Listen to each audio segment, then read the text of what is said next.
Merci à vous qui nous suivez sur la MIFA Production et Ondou TV. Mesdames et messieurs, bonsoir et bienvenue au Flash. Le jeudi dernier, le président de la transition, son Excellence le colonel Assimi Goïta, chef de l'État, a remis au camp Soundiata Keïta de Kati un important lot d'équipements militaires aux FAMA. Il y avait à ses côtés le président du Conseil national de transition, le colonel Maliki Diao, et plusieurs membres du gouvernement. Le lot d'équipement est composé de plusieurs types de blindés équipés, de BRDM2, de BTR 60 et 70, de véhicules de combat, de camions-citernes, pour ne citer que ceci. Supposé détournement de fonds à la Nazer, l'ex-DG a été définitivement blanchi. Nommé en décembre 2019 pour sortir la Nazer de ses difficultés, l'ex-DG Mme Djadji Sako a été victime de beaucoup de calomnies au sein de la structure qu'elle a pourtant fait revivre. Au four et au moulin, Djadji avait promis de donner à cette structure sa lettre de noblesse. Accusé à tort d'avoir détourné des millions à la Nazer, voilà que le temps a fini par lui donner raison. L'ex-DG de la Nazer, Mme Djadji Sako, a été définitivement blanchie. Les FAMA de Tessit ont fait une grande opération de ratissage dans la zone Urara, à la frontière nigérienne dans le Gourma, le mercredi passé. Plusieurs éléments de l'EGS ont été neutralisés et certains combattants de l'EGS blessés suite au combat avec les Jinim à Kangurutan, au sud du Tessit, le 22 avril dernier, ont été arrêtés dans leur derrière cachette. Les FAMA continuent à se battre avec honneur dans la zone des trois frontières malgré le départ de Barkhane, Takuba et le G5 Sahel. Le Premier ministre chef du gouvernement a présidé le lundi dernier la 13e session du Comité exécutif national de l'agriculture. C'était en présence des acteurs du secteur agricole et de plusieurs membres du gouvernement. Le Premier ministre a tenu à remercier tous les acteurs qui ne ménagent aucun effort malgré les difficultés pour maintenir les acquis du secteur agricole. Son Excellence, le colonel Assimi Goïta, chef de l'État, a accordé une audience au tout nouveau chef de diplomatie de la République algérienne démocratique et populaire.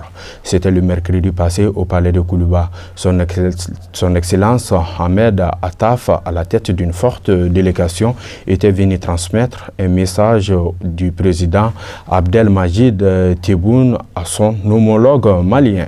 Plusieurs questions sont venues au menu des échanges, notamment la refondation politique en cours au Mali. Le commandant du secteur 5 de l'opération Maliko, le colonel Youssouf Oumar Sissé, à la tête d'une forte délégation, s'est rendu lundi dernier à Farabougou. Il était porteur des messages de soutien, de félicitations et d'accompagnement des autorités du pays au détachement basé sur place suite à l'attaque du 19 avril dernier. Cette visite a été aussi l'occasion pour le commandant de zone de procéder à une action civilo-militaire au profit de la population de Farabougou avec la remise de vivres des produits de première nécessité. Chefs d'état-major du Mali et du Burkina Faso ont procédé dans la semaine au lancement d'une opération conjointe de grande envergure contre l'insécurité dans la zone frontalière entre les deux pays.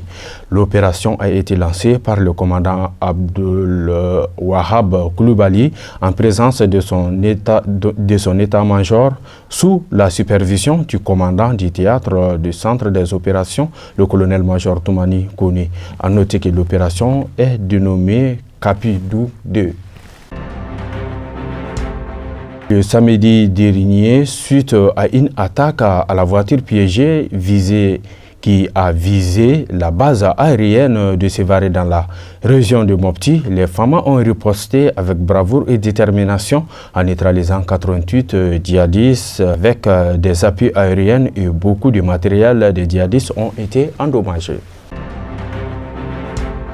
Le même samedi, un hélico d'attaque des FAMA de retour d'une mission opérationnelle s'est écrasé à Missabougou aux environs de 13h.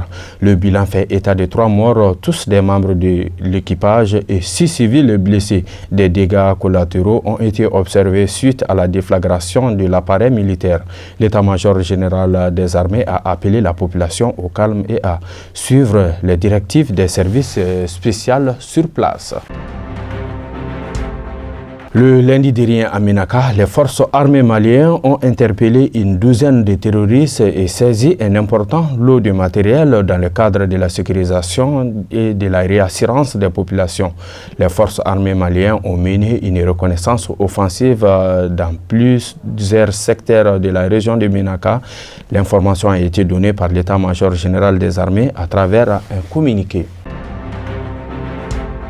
À Badjangara, une réaction rapide des FAMA a été saluée par la population. Le lundi passé, dans la matinée, une attaque des terroristes a ciblé la localité du Dourou dans la région de Badjangara. Les FAMA alertés sont intervenus pour stopper l'attaque en neutralisant plusieurs assaillants. Selon le bilan officiel, au moins 37 terroristes ont été tués, une grande quantité de matériel et 22 motos récupérées. Cette action des FAMA a été appréciée par la population du centre du Mali.